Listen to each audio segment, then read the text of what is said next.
what did they do with the Elrond character? Because they really took Amayo's character and kind of like they gave him a real arc, and then they just totally like flushed his character down the toilet bowl. What an epic failure. Or what the goal is. What was the goal? Call me Elrond. Over here!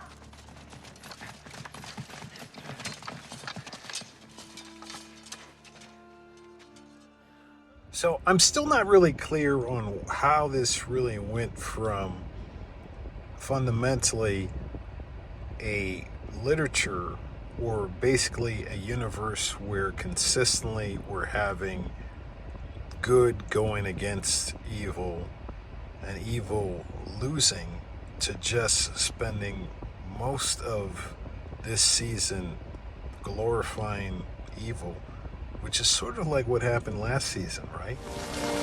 Whatever the reason for your presence here, if you do not leave willingly, you shall be removed by force. So when I reflect on the second season of Rings of Power, what really kind of comes to mind is that I think while to some extent they kind of heard the audience, I think to a greater extent what I want to say is that they took even more liberties and really bastardized the universe in such a way. It's kind of like, I just think of a French word, like it's not able to be corrected. You know, that's really what comes to mind, is like, how is this able to be corrected? Like when I reflect on the second season of Rings of Power, and I had a lot of issues with the first season, but the second season, like even like take the first episode, like the idea that the orcs could kill Sauron, to me is, for example, one of the dumbest things you could ever think of. I mean, Sauron could literally kill every single orc with one snap of a finger. And in some ways I'm exaggerating, but in some ways I'm not really exaggerating. Like the idea that Sauron would let himself be killed and would turn into like a venom-like monster is just laughable. And then there were like other things, and one of the fundamental things that sort of like came up was just like, I mean, this whole kind of concept that even though it was Galadriel's fault, she doesn't have to take any kind of responsibility, because taking any kind of responsibility would destroy her agency, which is just, I mean, it's unconscionable, and it's just so insane, really. So we end up having in the second season, instead of having like a Galadriel who's like quote unquote like Wonder Woman, we have a Galadriel who takes no responsibility for any of her behavior, which is actually much, much worse. This is much, much worse. I don't know. I mean, like, I don't know whose idea it was to like, okay, instead of like having her quote unquote like be overpowered in question marks, we're just gonna have her be even more narcissistic and self-centered. I mean, like, I don't know whose idea that was, because like they literally like took their Galadriel from the first season, and then they just kind of like hit a low and just dug it. I mean, I don't get it. I don't understand whatsoever. And then when I think about it, I mean, there were some pluses, like they gave Elrond more of a developed character. So I'll give like Elrond. I think the gentleman who played it did a masterful job. They gave him more room to really act. I believe that in as far as the Dwarf Kingdom, pretty much a lot of solid performances there. Even though a lot of the stuff there was totally not in line with the lore, but the actual performances of the king, King Durin, Prince Durin, Durin's wife. I mean, like, pretty solid stuff there as far as like acting. Lore, not really too clear about that, whether that is in line. And when I say that, I'm being nice.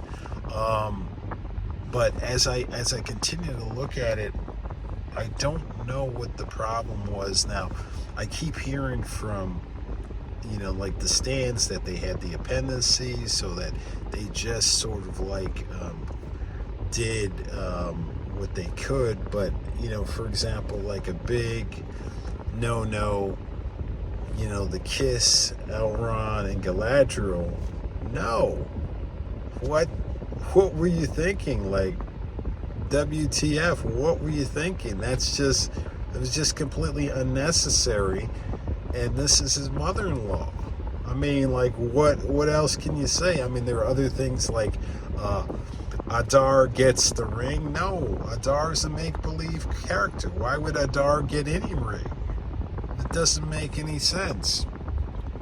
Celebrimbor is a mindless fool. No, he's not.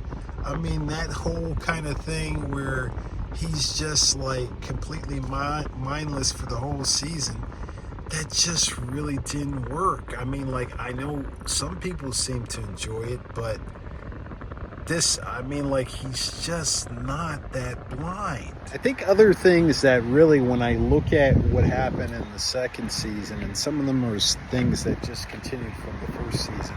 So, for example, as far as the elves, I'm not really clear why the Elven Kingdoms, the population is so limited. Like, it seemed to be that you kind of like hired way more orcs than you did like elves or even humans, and I didn't really understand the need for that.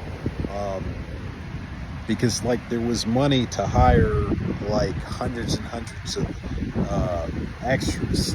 Like, once again, the human population seemed to be kind of low. The elven population seemed to be kind of low, but for some reason it seemed like the orc population was very, very high. And then kind of going back to really fundamentally the premise of like Tolkien's work is to present his readers with good over evil. If I look back on this season and I look back on the first season, that's not what you guys presented. Even if you guys were going to riff about veering off, creating your own characters, or veering off and quote-unquote being more modern, there wasn't this clear good versus evil, and really specifically a narrative that is really very clear that good is better than evil, which is really very important and is intrinsic in Tolkien's work. Now, one of the main reasons why it's so important to Tolkien's work is because of his faith. I'm not going to get too deep on his faith in this video. I did another video that you can watch on the channel about that. But I mention it because it is important, though, even if you're going to do more kind of like less theistic approach to Tolkien, which is kind of difficult.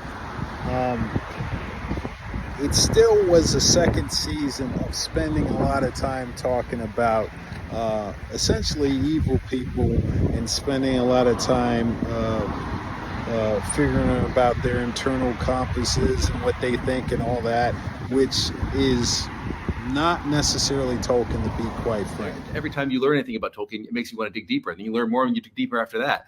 And so we reckon if you could take those 5 minutes and turn them into 5 seasons of story, that would be a story worth telling. You guys are going to do 5 seasons. You're already working on season 3. what would be really awesome is if you really reined it in and actually corrected many of the things that happened in season 1 to season 2. Are you really going to do that? If I'm honest, I don't really think you're going to do that. I think you're going to do whatever you want to do. But if you are really fans, as you claim that you are fans, why wouldn't you just create some stuff that literally has a tie-in with what Tolkien already established? Because really, a lot of the stuff you did, especially in season 2, to be honest, you really went off the reservation completely. If you liked what you heard or you saw, give me a like, subscribe, give me a super thanks. You know what we do. I'm out.